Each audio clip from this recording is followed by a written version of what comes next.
మా ఇంటి బాల్కనీలో చూడండి, బయట మొక్కలు పచ్చగా, పర్యావరణం ఎంత బాగుందో కదా. ఈరోజు ప్రపంచ పర్యావరణ దినోత్సవం కదండి, June 5 ఎన్విరాన్మెంట్ డే. బయట నుంచి చూడండి అసలు ఆ మొక్కలు అవన్నీ ఎంత హాయిగా ఉన్నాయో. మనం కూడా మెల్లమెల్లగా ప్లాస్టిక్ వాడకాన్ని తగ్గించేసుకుందాం అండి. ఆల్రెడీ చాలామంది పాటిస్తున్నారు. నేనైతే నా ఓన్ బ్యాగ్స్ క్యారీ చేసుకుంటానండి. మార్కెట్కి వెళ్ళినా, సరుకులకి వెళ్ళినా, కూరగాయలకి వెళ్ళినా కూడా. ఇది అమ్మ నేర్పిన అలవాటు అండి. మన చిన్నప్పుడు షాప్కి వెళ్తే కాగితాల్లో పొట్లాలు కట్టించేవాళ్ళు. అసలు అప్పుడులో కవర్లే లేవు. మా ఇంట్లో వైరు బొట్టలు ఉండేవి. ఏది వెళ్ళినా కూడా మా అమ్మ చేతికి ఇచ్చి వైరు బొట్టు ఇచ్చి పంపించేది. మన చిన్నప్పుడు అందరం మనం వైరు బొట్టలు వాడిన వాళ్ళమే కదా. అదైతే రీసైకిల్ చేసుకుంటాం, మనం ఎమ్మటే పడేయం వాటిని. అలాగే ఇలా బ్యాగ్స్ కూడా తెచ్చిపెట్టుకోవడం వల్ల ఏంటంటే మనం రీయూజ్ చేసుకోవడానికి బాగుంటుంది. కూరగాయలకి వెళ్ళినా, ఎక్కడికి వెళ్ళినా కూడా. మీరేమంటారు?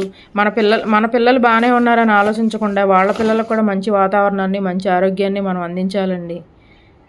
ఓకేనండి, బాయ్.